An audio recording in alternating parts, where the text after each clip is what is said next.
Welcome to Academic Gain Tutorials. In this video, we will discuss about dividend income projection formula for reducing work hours. Many people want to work fewer hours, but before making that decision, it is important to know how much income will be lost and how much dividend income may be needed to replace it.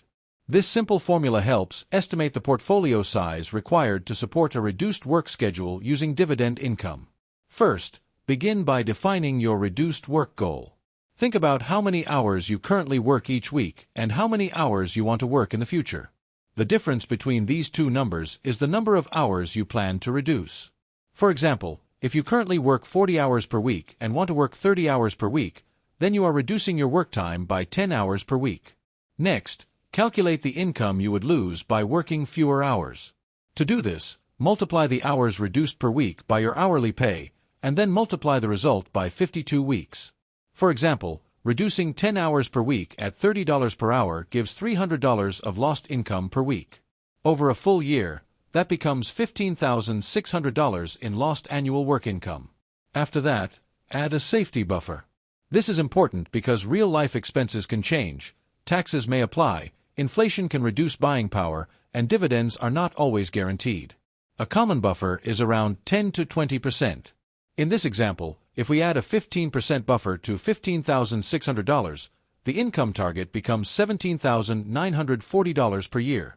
This means the dividend income goal should be slightly higher than the exact lost income. Then, estimate the dividend yield you expect from your portfolio. Dividend yield compares annual dividend income with the total portfolio value. The formula is annual dividends divided by portfolio value.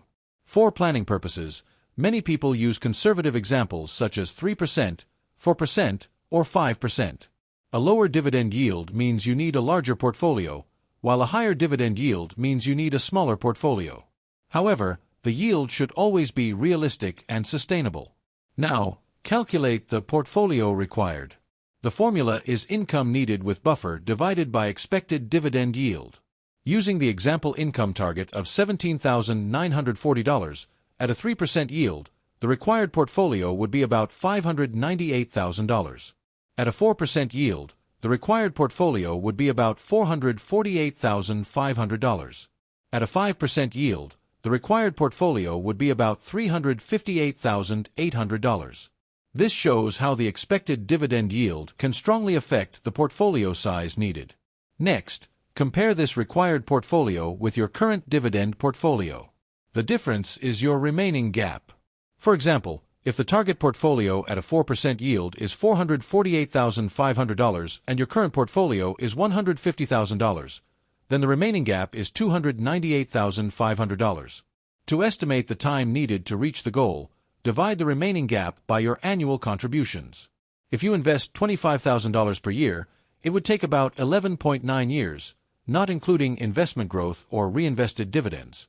In addition, remember that reinvested dividends and market growth may shorten the timeline, but dividend cuts or market declines can also slow progress.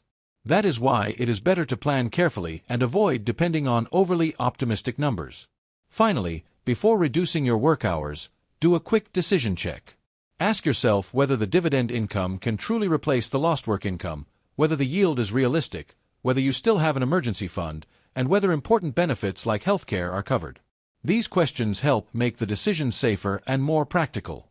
So, the core formula is required portfolio equals hours reduced multiplied by hourly pay multiplied by 52, then multiplied by 1 plus the buffer percentage, and finally divided by the dividend yield. In simple words, this formula estimates how much invested capital you may need to support fewer work hours using dividend income.